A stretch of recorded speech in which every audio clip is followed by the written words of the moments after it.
Well, welcome everybody. My name is Elizabeth Simpson. I am a senior implementation manager with IntelliBoard, and I am absolutely delighted to be with everybody here today.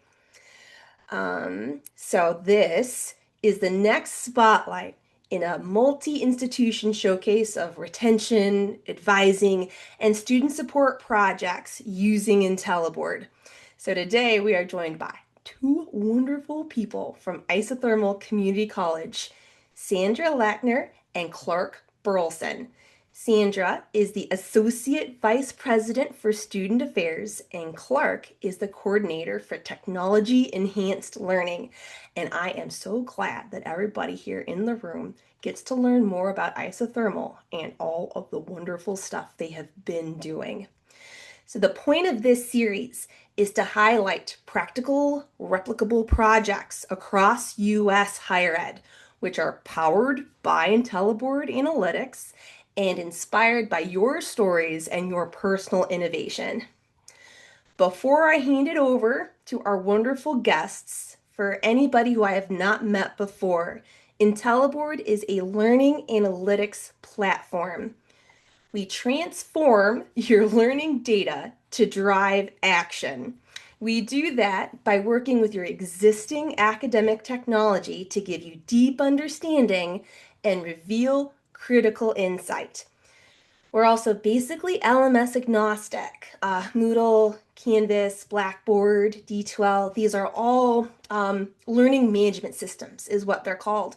And we work easily with all of them. So this space where your teaching and learning takes place is what we call your primary connection. Everything that we do centralizes and makes accessible what is occurring in that teaching and learning environment. And we use what is there to populate dashboards and reports for your people to utilize. And as much as we can, we leverage your individual setup to get that work done. We must account for your local context, the local story of your institution. So we put that at the center of what we do. So if I'm an arts and sciences dean, I can see across all of the programs, the departments I'm responsible for, not inside my colleagues at Allied Health, my instructors, the students in my courses. If I'm a chair, I can see what I'm responsible for, those instructors, those courses. Teachers see themselves in the courses they are teaching and their students. High-level admins see everyone and everything. Advisors, coaches, liaisons, that's where we're digging in deep today. They see their caseload of students across all of the courses that those students are enrolled in. The vision is transparency, consistency, and wraparound support for your students. We are built for education and by educators. Our CEO taught Spanish for years. Our VP of platforms used to run first year experience at Mars Hill in North Carolina. Personally, I used to work in the system office for the North Carolina Community College system, and before that, I worked in both 4-year and 2-year institutions where I live in Wisconsin. It gives us deep insight into what educators need in general, and then we personalize based off of your specific needs and your individual setup. All right, and Sandra and Clark, I'll go ahead and let you two fill everyone in about who you are and what you do. Sandra, you want to go first? It would be my pleasure. Thank you so much. My name is Sandy Lackner. I serve as the Associate Vice President for Student Affairs here at Isothermal Community College. We are located in the beautiful foothills of the Blue Ridge Mountains in Western North Carolina. And I've had the pleasure of serving also at Wilson Community College, which is in the eastern part of Oh, North Carolina. So, yeah, we get to serve students across the Great 58. Clark?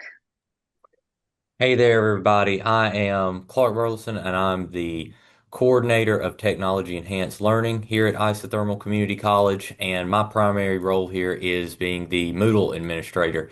And a fun fact about me is before I was employed here, I was a student of Isothermal.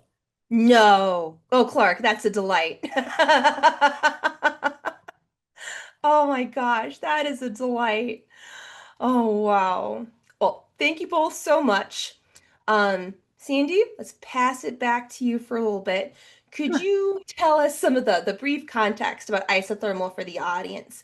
So we do have many of your colleagues from the North Carolina system in the room. There's many here from other state institutions who Sure. would love to learn more. Sure. So we are one college model here at Isothermal. As we look at curriculum students specifically, we serve about 2,100 students, average age Mhm. 23. Top programs are Associate in Arts, Associate in Science. That's not a surprise. We know North Carolina community colleges have a great relationship with universities for transfer options. Our third is Associate in Gen Ed for nursing, which will evolve into an Associate of Arts pre-nursing degree this fall. Mm, Um, our enrollment is generally pretty consistent. We have full-time at this time about 35% full-time, 65% part-time, representing our dual enrolled, our traditional learners, returning adult learners, utilizing medium platforms across familiar platforms across the North Carolina system. So our traditional or hybrid, high flex, blended options, et cetera. So about 92% are traditional enrollment, which would be hybrid, traditional, or blended, and mm. 8% are 100% online courses only. Okay. Thank you.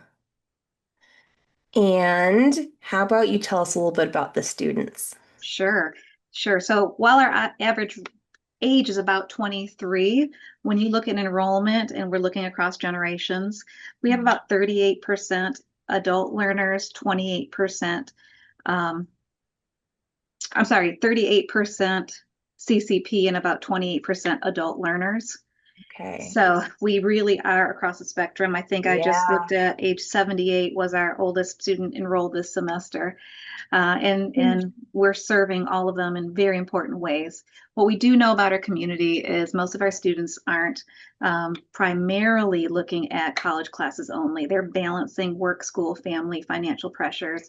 We Yeah. are a tier one. One of our counties is tier one when we look at access. So they are certainly working and managing a lot of pressures that happen outside of the classroom. What we do know is our students are very highly goal oriented and resilient. They Um, utilize our resources. They've adapted to our short-term courses, which we've moved over about 80% or so of our courses to 8-week terms. mhm.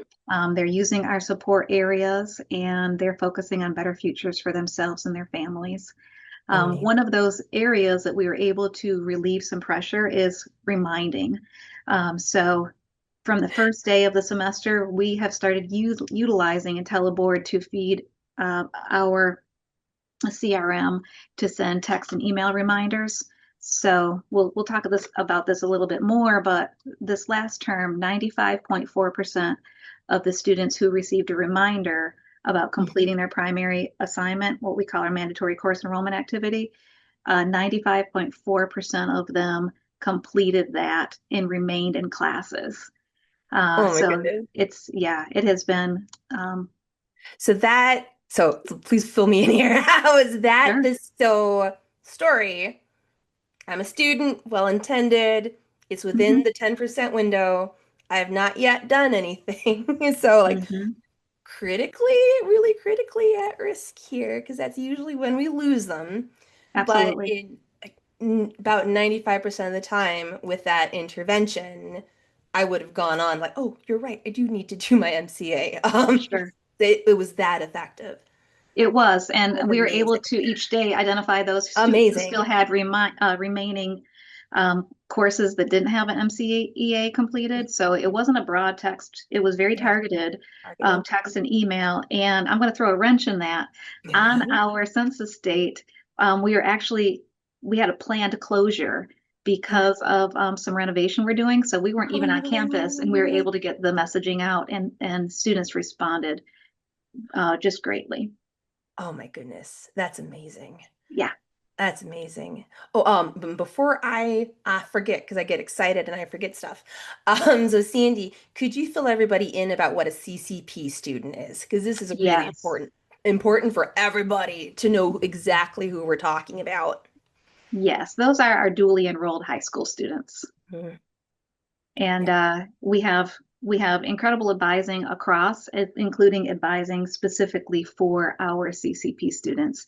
Did you want to continue on to that, or did you have another Um, talking point before we move along? we can move along. I think that makes sense. Okay. All right. So when we look at our advising model, it is proactive. Some people use the word intrusive advising, Mhm. and we have both faculty mentors as well as college navigators. So there are multiple advising roles across our campus, and that's important for us. A lot of our Mhm. faculty are 9-month employees, and a lot of community college students enroll during the summer or Yeah. think about registering days before the semester. Yeah. So they have at least two safe people that they can go to. And when I say safe people, I just mean advisors. Certainly, there are more than that. But for advising and registration, we generally have them focus on that with their college navigator or Mhm. their faculty mentor. We also have coaches, um, and the coach may be the adult student success coach or a mentoring coach, what have you.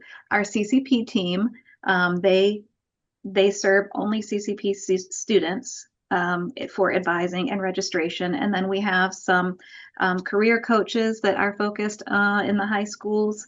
We have our VA coordinator, the adult learner success coach. And then this fall, we will begin implementing NC Boost, which is a replication of the CUNY ASAP program.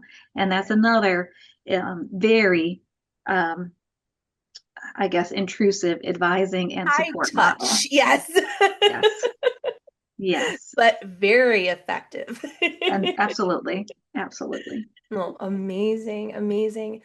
Before we move on, switching gears a little bit, is there anything else, Clark, Sandy, we want to talk about kind of this context before we start talking about what we actually did? Good. Okay. Yeah, I'd be glad to hand over to the real expert here. I know where my lane is. Thank you for all that great information, Sandy. So yeah, so let's talk about the projects that Isothermal and IntelliBoard have worked on together. This started at in the fall term of 2025. So I found out at the end of August that our watermark contract was going to be ending in December of Mhm. 2025.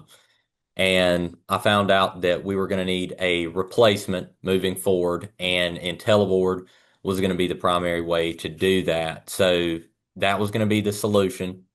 So I immediately contacted Liz, and we started working on some kind of solution that would work as a replacement for what our advisors had been using in Watermark. So I explained to Liz how we had been doing things in Watermark, and she helped us come up with this advising dashboard. And the first version of the advising dashboard, we had our CCP team use, and then shortly after that, we got the college navigators involved. And then after that, we began to expand to the our academic leadership and the faculty mentors.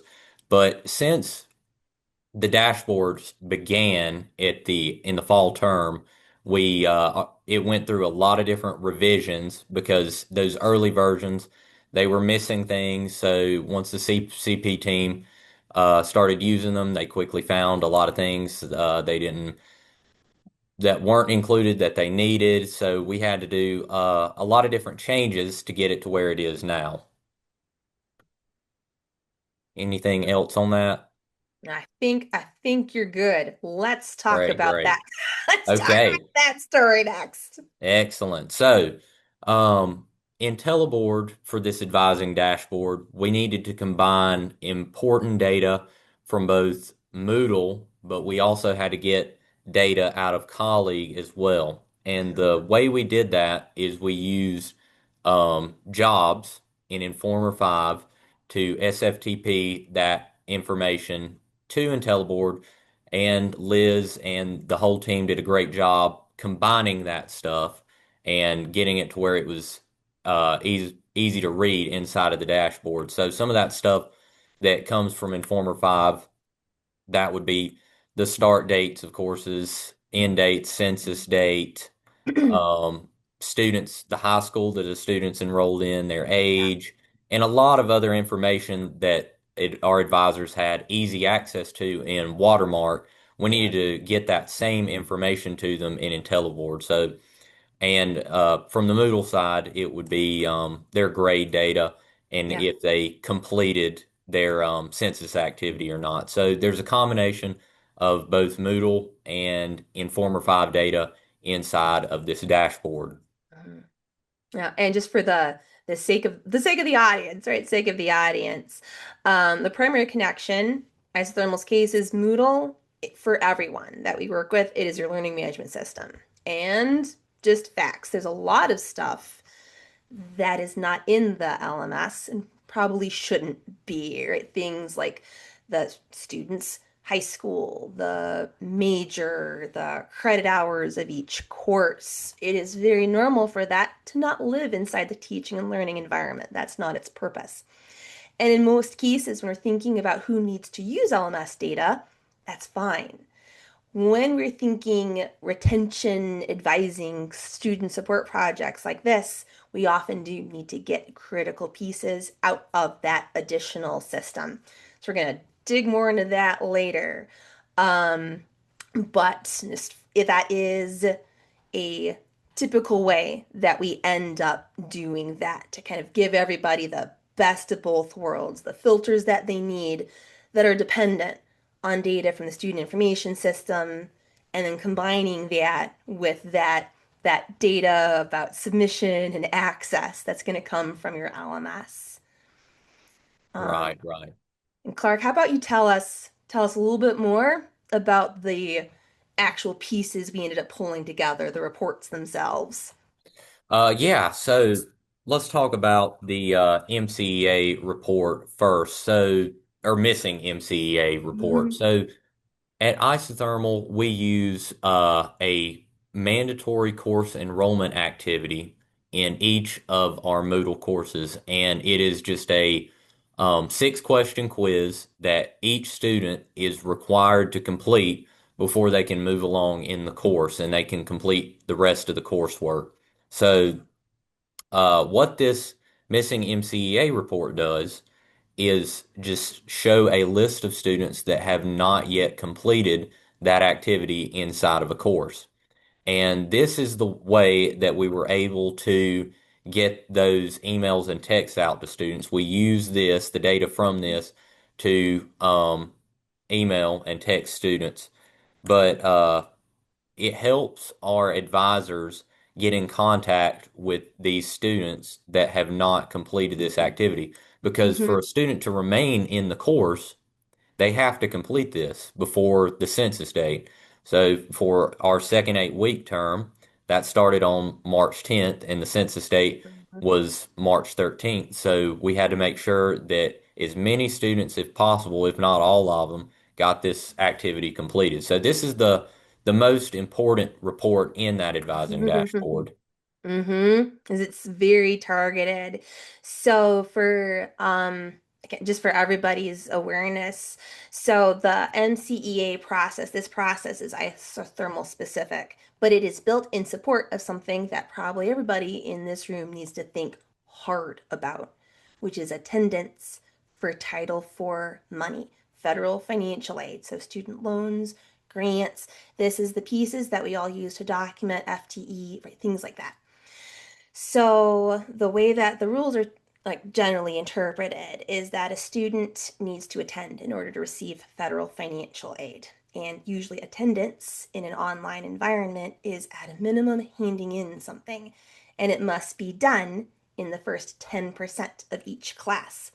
So at isothermal, the census date is that 10% date. So we are literally pulling from their student information system that date that everybody needs to think about. And it is different all over the place, right? Because it's dependent on the length of the class. Um, and so we are handing to the advisors and then other people as well. Like, this is your list of students who have at this point not handed in something that is going to count for attendance for financial aid. These are the classes they're in, and this is how long we have to reach out to them. So Isothermal's been doing some really cool stuff using that information, which we're going to learn more and more about. But for like context's sake, the NCEA, like this activity is isothermal specific. Just about everybody is doing something very similar. So replace NCEA with the name of that process at your school. And it is an incredibly similar, replicable project that is a very big deal. Um, Anything else on this, Clark, before I move us on? I think, well, a point about this, I think the reason that just recently here at Isothermal, there was a change that made it so, and it came from the executive level, but Hmm. the mandatory course enrollment activity used to be not a student could complete another assignment first when a It was course started. possible. Yeah. Yeah, it was possible to complete another assignment first, which was okay, but there Mhm. was a change made where it's like we want students to complete this first before they can do anything else. And I think that has a lot to do with the success and the consistency of this report. So that's a very Mhm. important key thing to making this work correctly. Clark, I appreciate you bringing that to the discussion. Also, I'd like to add that in the next phase of what we're doing, we have discussed the value of making this completely automated. So pulling this report, Clark can set it up in advance before the semester for each of the terms, make it fully automated to then push into our CRM for automated notifications as well. I don't know how much time everybody else has on their plate, but most conferences I go to, we're all in agreement that we're packing a lot in as we serve students. So as we look at automation and accuracy and continued follow-up by maximizing our technologies, we are all in on those processes. Thank you, Beautiful. Sandy. Yeah. Automate what can be automated. Absolutely. All right, so Clark, we're going to start the story about the other big All data set right. that you guys are using. So the second report that comprises that advising dashboard is the its main report, but we also call it the grade report. Yeah. And the grade report has gotten the most use from our CCP team because sometimes those high school students can be tricky, and our CCP team don't have direct access to these students' Moodle courses. So in the past, they were kind of blind. They had to always refer back to me if they had an assumption or if a Mhm. student was not completing their coursework or they hadn't been logging into their course. Well, now they have a quick and easy way they can view that information, a student's grade in a course, or the last time they've logged in, without having me go to check every single time. So they can see that information themselves now. So CCP and the faculty mentors would get the most use out of this one. So it Mm, just shows a student's grade in each of their courses, the last assignment they submitted, the yeah. last time they logged in, just information about how that student is doing in their courses. Oh, that's perfect. Um, let me, so it is rarely does someone see the whole thing all at once, right? It is on purpose very long because the advisors turn on and off the fields that they need while they need it. So, for the sake of a picture, we broke it up into two chunks. So we've got a bunch of interesting stuff, but we've got the age of the student, their high school. We built some filters on the high schools, the majors, because um, the advisors needed them, other people need them. It is normal for institutions to need to send reports about dual enrolled students to their host high school. And so what we've done is we've set up for isothermal an interface to cleanly and consistently do that. So whenever they need to send a report, they can filter to just the students at a given high school, export it, do what needs to be done. And on more of a day-to-day basis, they can see their caseload or what have you. They can focus on people by different age ranges. Because Clark and I, we discovered as we were going on, was, oh, we need to do that too. We need to put Yes. in an age filter in here because that is another way that these people are being, like, these special populations of students are being split apart and assigned to people. Um, and so, like, the entire advising team at Isothermal is using basically the exact same thing. The people who aren't worried about the high school of a student, right? They're wearing a different hat. They can hide that column. They can hide the age, hide anything they don't need. But there is a lot of unity and stability here because everybody has access to the exact same information.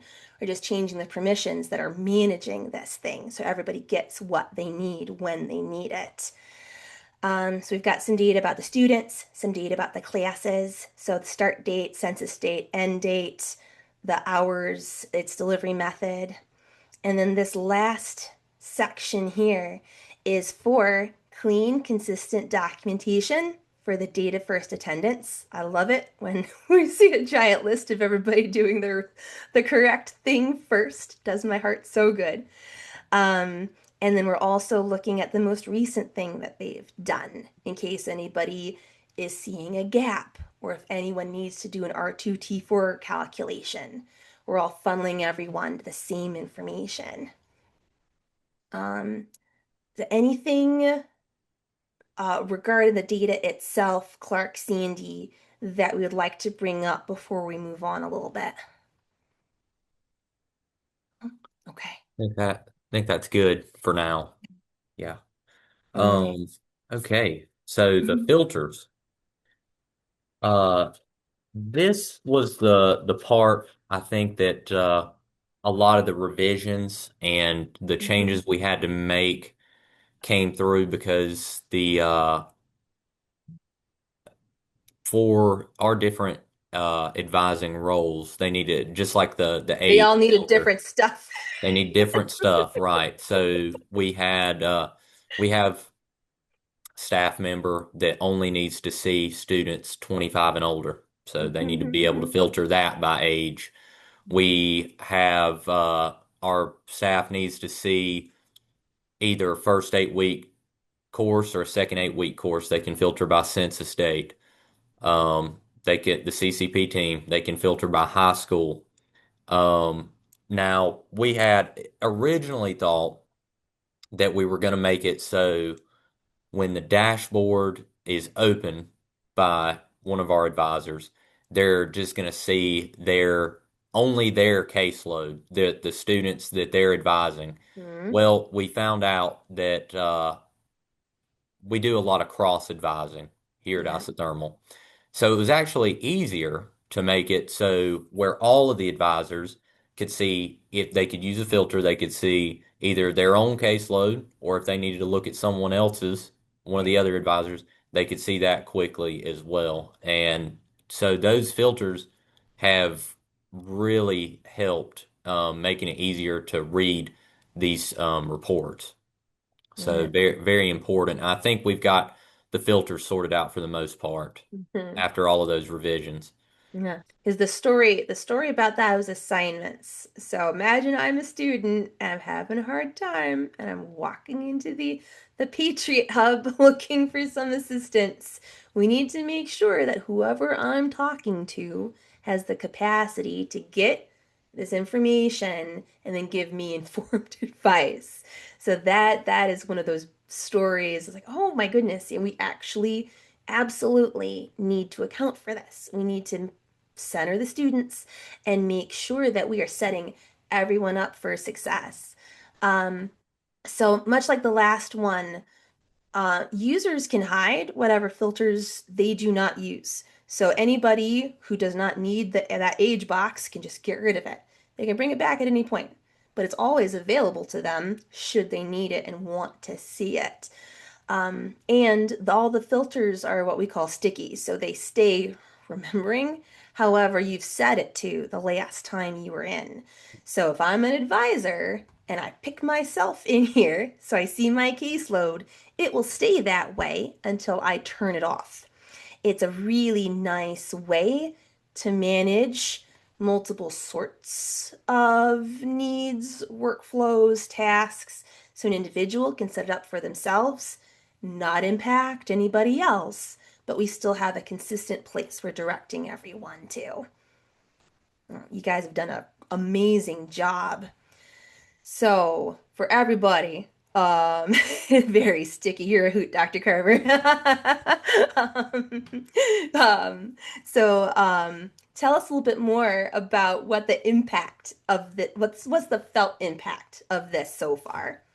Yeah. So, uh, it's been a really nice, I feel like that from going, and I've heard good feedback for the most part Mhm, from our CCP and college navigators. I think we took what we had with Watermark, mhm, we took that and we basically recreated that information that they found useful and improved on it. We mhm, added a lot of stuff that Watermark was not doing for them, especially with that MCEA mhm. report, the missing MCEA. That was something that Yeah. was And the kind of a mentors, fresh right? idea. What? Yeah. Sorry. And the faculty mentors, right? Is that, if I'm remembering right, they had some problems too. Yeah, Yeah. and the faculty mentors they were also using Watermark, but since we've got it now, so everybody can kind of see the same stuff. I feel like that consistency is really nice. Um, so the CCP team, they've benefited the most, I would say, because those high school students are so tricky and they have to travel out to the high schools and track these students down to communicate with them. So having them be able to get that easy and quick access to the data because they don't have manager access inside of Moodle Right.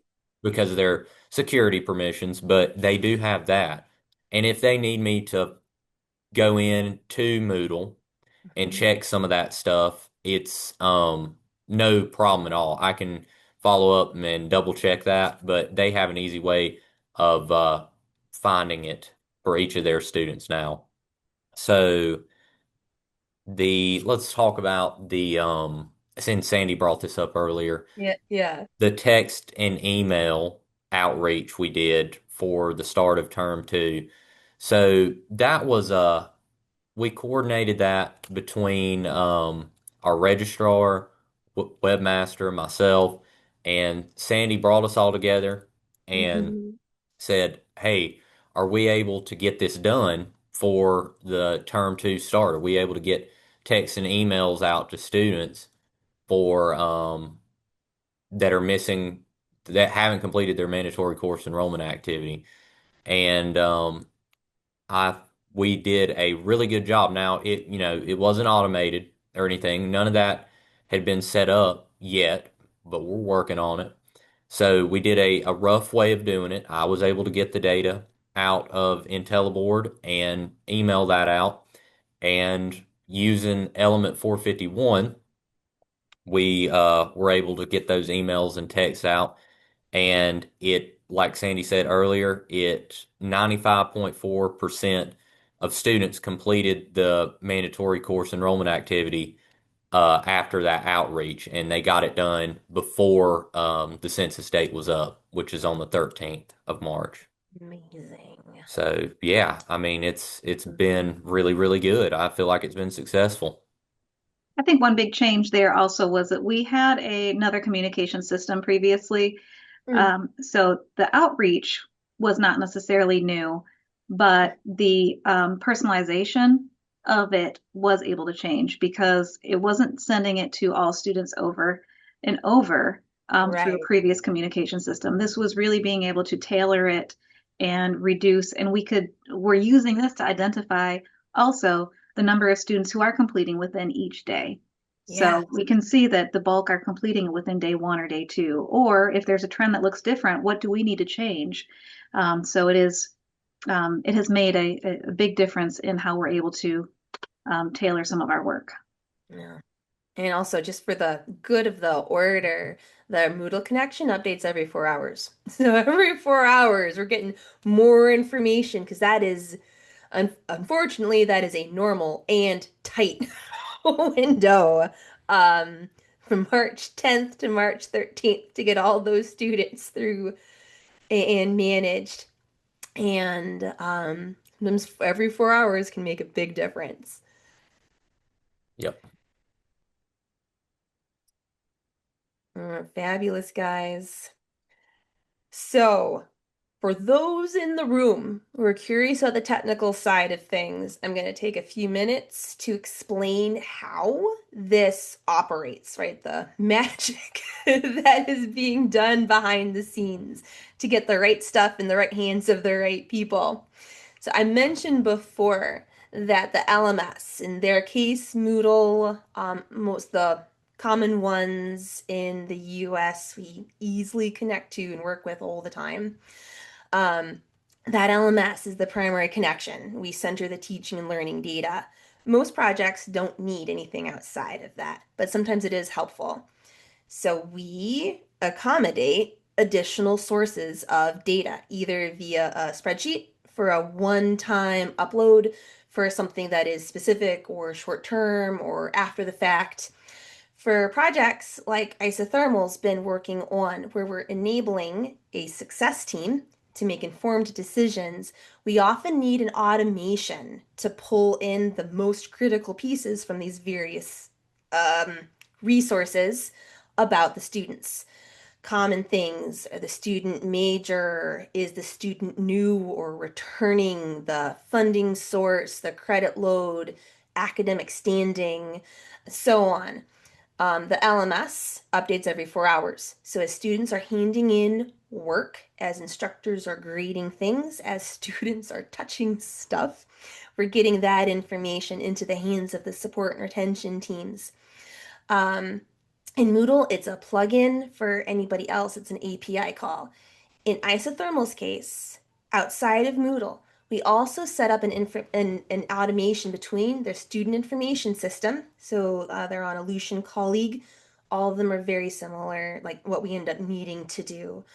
Automation between that student record system and IntelliBoard, which updates every 24 hours. The goal is that everybody has what they need when they need it so they can spend their time supporting their students, not jumping around, punting and pecking in different kinds of reports. The flagship for this sort of project, which is what we used as the base for what Isothermal's doing, and really we use it whenever we need to center the student or we are looking at special populations of students, and it's the Learn Success Dashboard. In Isothermal's case, the advisors who are supporting students across a particular high school are pulling those students from all over Isothermal into one location, putting it all in one place and letting them filter by high school, by caseload, by major, whatever they need to do, depending on the hat they are wearing that day, right? So an advisor who is assigned to students at Rutherford High School can filter to all students from that high school to do any documentation, any reporting, and manage their workload.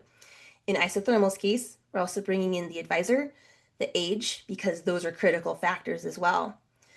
For the dashboard itself, the template dashboard that we use, it has 3 pieces. We start with this chart that we can see, which is showing us the average grade across all of the classes of a given student. We're centering the student. So if Alex is in 5 classes, That 70 over here that we can see is the average of those five classes. So at a glance, instructors can see, based off of the grades, who maybe they need to focus on a given day. They can click on a name and see them through all the rest of the dashboard, filter, sort, whatever they need to do. If they scroll down a little bit, they can see class by class how the students are doing, with just enough context into that class to interpret how the student is doing.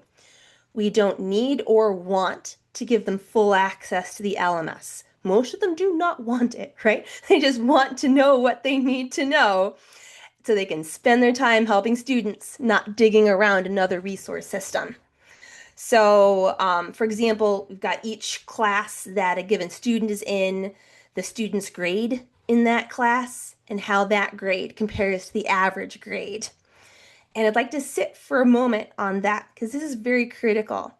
We need to assume that the advisor does not have any information about the class and shouldn't need it, right?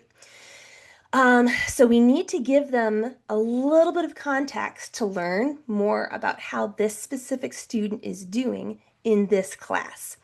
So in this picture, we happen to see students who are doing great. It makes me feel good when I look at the screenshot. So I like this one. Um, so Minji's in a marketing class. She's doing 12% higher than average. Amy's doing over 22% higher than average. This is amazing. I am not worried about anybody on this list. They're crushing it. Where we probably need to spend some time is, let's say we're looking at students instead of an A range, a B or a C or a D, a little bit more in the squishy middle. So let's say that Minji here, instead of having 100, has an 80. And she is doing 12% higher than the average student in that class. If I'm her advisor, it's like, well, looks like Minji is doing better than average. This is a tricky class. That changes how I approach her and any other classmates in that class I may be bumping into in my work. That is a hard-earned 80, and well done, Minji, right? Is helping us pull apart the story of what is happening to these people so we know how to support them.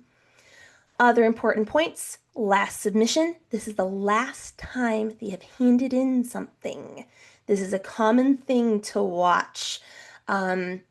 If too much time lapses between students handing in things based off of the length of the class, usually we need to escalate support options to make sure they're okay. And then the last piece of this story is we have some information about everything the students have handed in the course, when it was handed in, when it was graded, their grade, how their grade compares to the average grade. This is usually used for spot checking. So I'm an advisor, I'm getting ready for a meeting. So let me see what everything Clark's done. I just want to make sure that I'm aware of the story from what's documented in the LMS, so I'm prepared to have any conversation that I need to. And for anything not inside your Moodle, your Blackboard, your Canvas, your D2L, we're typically setting up an automation to bring it in for us. What we're typically doing is setting up a specific report, answering the exact questions we need. So Clark was talking about how we had a report about classes and a report about students. That's usually what we end up doing. Send them to an SFTP and then drop it in the hands of the people who need it. All right, guys. So we're gonna move it back to Clark and Sandy to chat about what's coming next at Isothermal. Yeah, Clark, go so ahead. Oh, yeah. the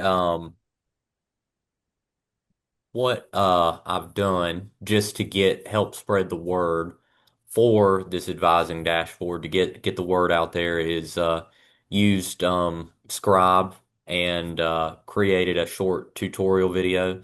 So I'll be spreading the word using that, which is good.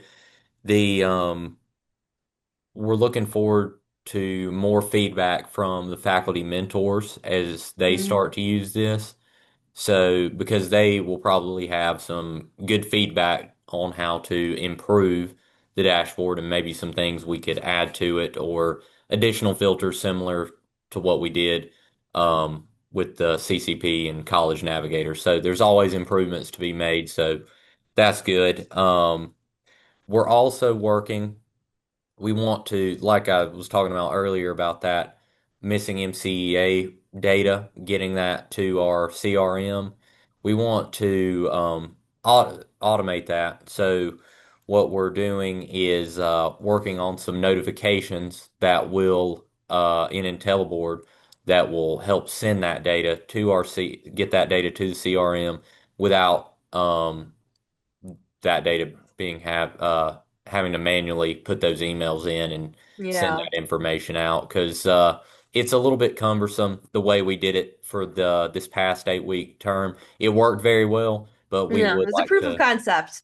yeah, proof of concept. We would like to automate that, get it smoothed out. That way we won't have to, a step could be missed whenever there's manual processes. A step can get missed and something doesn't work correctly. So we want to get that automated. That's our next step. And we want to get that, uh, maybe do that daily for not the missing MCEA, but notifications for like the grade report. Maybe we could do that. But just hmm once the dashboard has been perfected and we get that how we want it, we want to maybe go with the notifications and get that so we can get some automatic retention emails or texts sent to students. Perfect. All right, friends. Thank you so much. Um, so much, Clark, so much, Sandy. I do want to call out before we wrap up the last of our spotlight on retention projects. So on May 5th, we are going to have a wonderful conversation with Lynn Wall. She is the Director of Digital Learning Production at UNC Charlotte. So she's going to be sharing with us about how they are supporting students using supporting their instructional design teams with the data they need about how the students are interacting within their learning environment and how they are using that data to drive change in course design and support practices. So she is a powerful force over there, and she's going to really give us some fabulous, fabulous information for everyone. So to wrap us up, if anybody is new to IntelliBoard, I want to direct you to book a demo. You'll be chatting with Carol, and she'll be able to offer you some special pricing. Her email is carol@intelliboard.net. I'm going to drop that in the chat here in a second. You can scan in that QR code as well. So I want to take another minute to thank Clark and Sandy for joining us today. Everybody, please give them and their people a huge round of applause. If you've registered, you will receive an email with a link to the recording once we've had a chance to process and review. So I'll see everybody on May 5th. Bye, Gretchen! On May 5th. Take care, everyone.